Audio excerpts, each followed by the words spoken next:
إذا الأمجاد قد عظمت فللأمجاد بانيها ومن يسعى إلى العليا. Bismillahir Rahmanir Rahim. The second juz starts with سيقول السفهاء, with the mention of the changing of the Qibla. After coming to Medina Munawwara, Nabi sallallahu alaihi wasallam performed salah facing Bayt al-Maqdis for approximately 16 months. However, his desire was that the Kaaba be declared the Qibla for the Muslims, which was an apparent and perceivable sign of Millat Ibrahim alayhi salam. Allah subhanahu wa ta'ala fulfilled this desire of Nabi sallallahu alaihi wasallam by commanding the changing of the Qibla. After the revelation of this command, as usual, the polytheists and hypocrites made baseless objections, but the Jews were in the forefront of this matter. Outwardly they expressed surprise, but in reality it was due to their stubbornness that they said, what has turned them away from the direction towards which they used to face when performing ibadat? Allah subhanahu wa ta'ala commanded his Nabi sallallahu alayhi wasallam to say to them, all directions, whether it be east or west, belongs to Allah. Thus he has the choice that whichever direction he desires, he can stipulate to be the Qibla. In other words, all directions belong to Allah subhanahu wa ta'ala. No direction by itself holds any virtue over another, nor does any direction have the ability to become the Qibla on its own. By the command of Allah subhanahu wa ta'ala, Qibla is stipulated. Therefore, their objections regarding the changing of the Qibla are baseless and hold no weight. The main thing of importance is not the facing of any specific direction, but rather it is turning to Allah subhanahu wa ta'ala. By studying these verses, the beautiful conduct of Nabi sallallahu alaihi wasallam is also shown. That due to his extreme love for Allah ta'ala and his anticipation for revelation, he used to continuously lift his blessed gaze towards the sky over and over again. But he did not ask for the direction of the Qibla to be changed, since it was possible that Allah subhanahu wa ta'ala's pleasure and decision was in not changing it. Perhaps due to this, immediately after commanding the changing of the Qibla, Allah subhanahu wa ta'ala mentioned the greatest favor which has been granted to the people of Iman in the form of the Prophet sallallahu alaihi wasallam. Specifying a direction is a great favor of Allah, and the sending of a Rasul for guidance is also an unparalleled favor. Closing the discussion on the changing of the Qibla, the final decisive point mentioned is that the true yardstick for measuring piety is not turning towards the east and west, but rather it is that one's direction and belief, actions, business transactions and character be correct. To please Allah just by merely changing the direction of the face is not sufficient. One has to change one's hearts and one's whole life. As Allah subhanahu wa ta'ala says, لَيْسَ الْبِرَّ أَن تُوَلُّوا وُجُوهَكُمْ. Turning your face towards the east and west is not piety, but true piety is, etc. in this whole ayat. The ulama have given great importance to this verse. Approximately 16 laws have been extracted from it.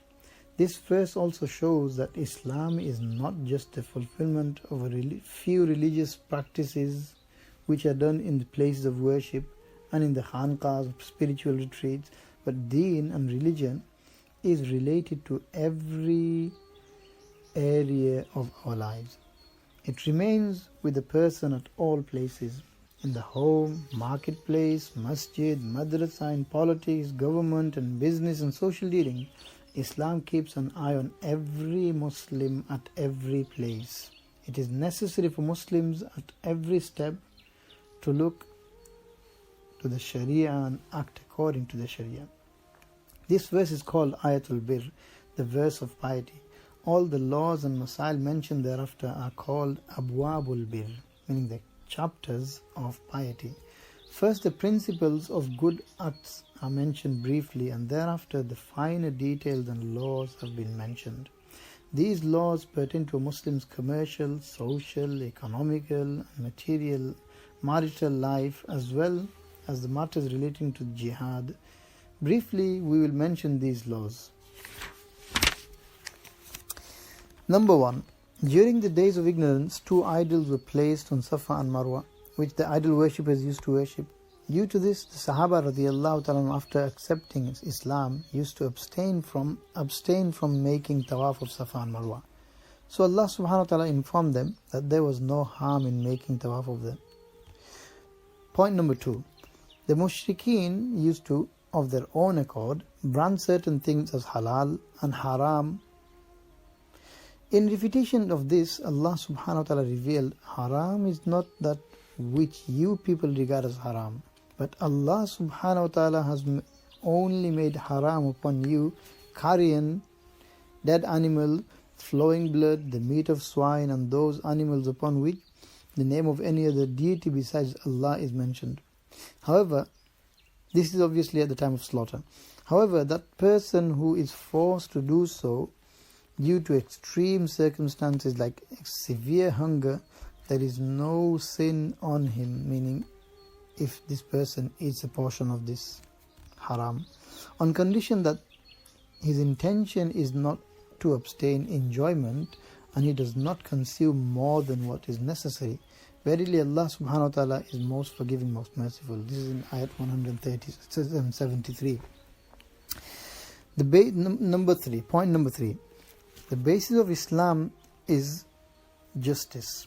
For this reason, qisas, retaliation, has been ordained on the Muslims in lieu of the murdered one. The murderer can be killed no matter how much difference there is between the two with regards to social standing, status, wealth and physical appearance. In qisas, there is life for both the one who intends to commit murder and the potential victim of murder. When a person who intends to murder has conviction that he will be punished for his crime, and in spite of his severe anger, he will restrain himself from killing. Due to this, these two, in fact, both families will be saved from killing and fighting. In handling out punishment for murder, Islam has combined both mercy and justice. If the inheritors and guardians of the murdered one demand qisas, then this will be justice. If they forgive or are happy to accept diyat, meaning blood money, then it will be kindness and mercy from themselves. This will only take place in an Islam country which is ruled and governed by the Quran, not any other country. Point number 4. If a person possesses wealth and perceives that his death is imminent, then it is necessary for him to make a will regarding his wealth. Ayat number 186. Point number 5.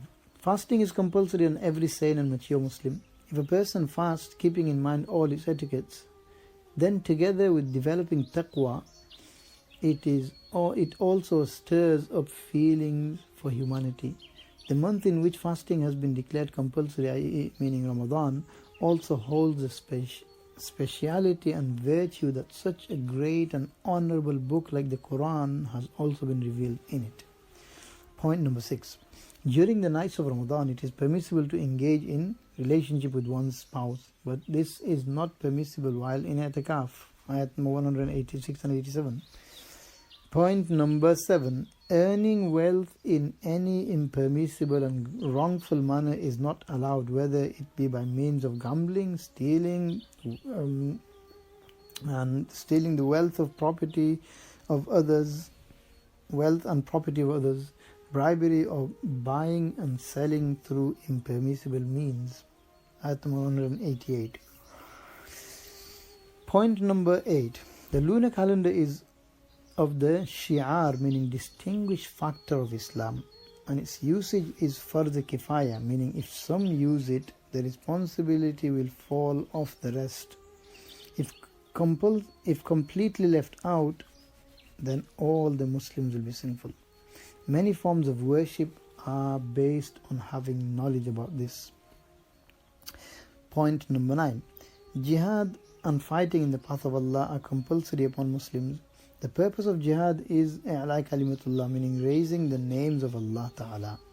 Since the conflict between the truth and falsehood, good and evil, has always existed and will always exist, therefore jihad was always there and will always remain.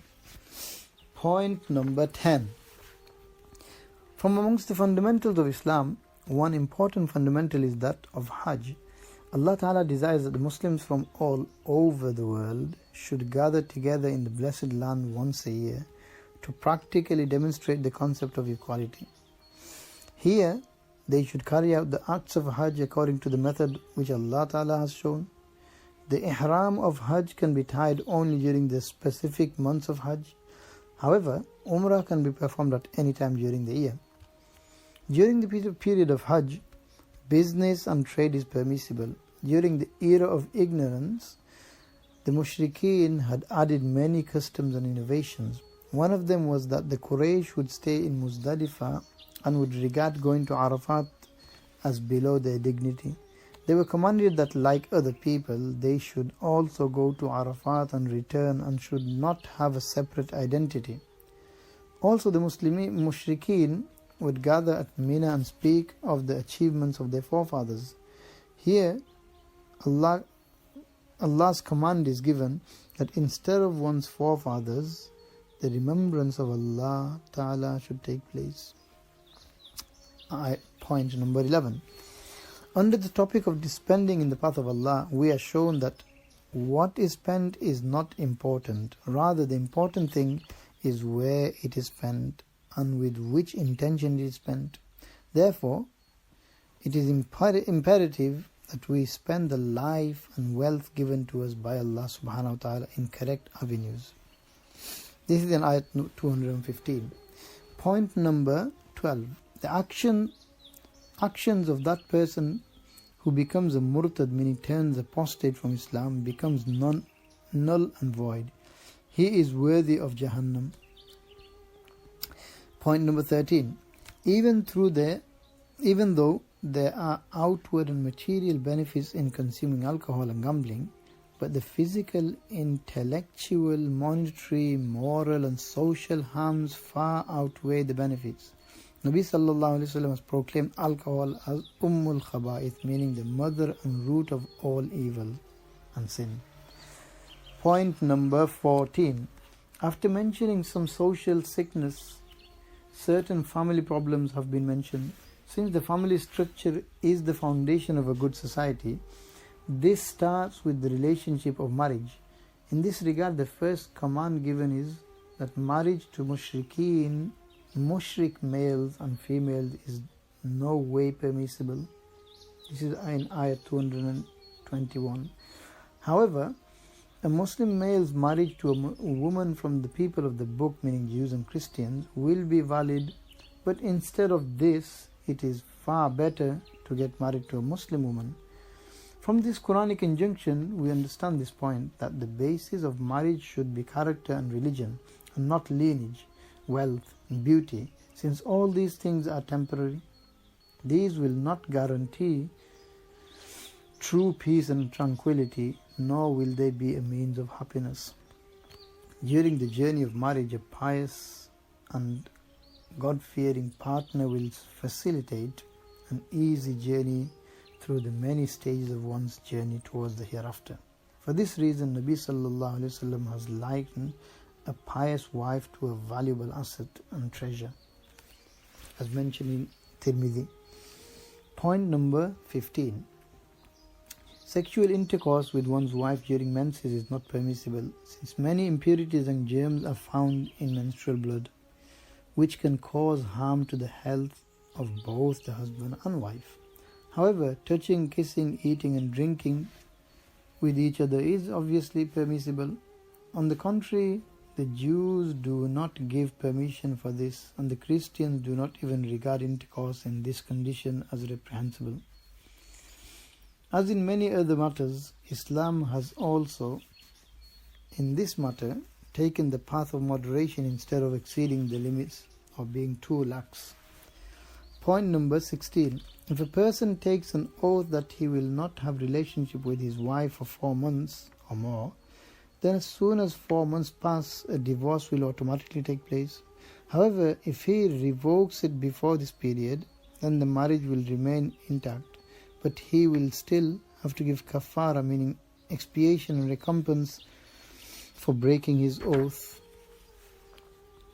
Point number 17. The depth and detail in which the masail of divorce and iddat is waiting period for a woman after divorce or death of the husband, and breastfeeding have not been mentioned in any other surah like they are mentioned in Surah Al-Baqarah. In this regard, it is necessary to know that in spite of the divorce being disliked in the sight of Allah subhanahu wa ta'ala, permission has been given for it due to the specific cases and special circumstances, since sometimes one of the two spouses can make the house a spectacle of hell due to their evil character, ways and rebellious habits, where there is no trace of peace and tranquility. In such a case, there is no way out besides divorce. Together with allowing divorce, Islam has brought about many reforms in this regard. During the days of ignorance, there was no fixed limit for divorce. People would give hundreds of divorces and then take their wives back. Islam has not given permission for more than 3 divorces. After 2 divorces, one can still take back his wife, but after the 3rd divorce, he now cannot take her back. Point number 18. Whatever the husband has given to his wife in the form of dowry cannot be taken back. However, there is permission for khul'a. And khul'a is when the woman is prepared to return all her dowry or part of it on condition that she is granted a divorce. The consent of both spouses is necessary for khul'a to take place. Point number 19. If a divorced woman, even if 3 divorces take place, if she gets married to another man, but for some reason the marriage does not last, then after getting a divorce from the second husband, she can marry the first husband again. This is called halala. Today, in the name of halala, great evil is perpetrated. The one who does so and the one who requests someone to do it are both cursed in the hadith. Point number 20. After divorce, to take back the wife, meaning ruju', just to make life difficult for her is not permissible at all.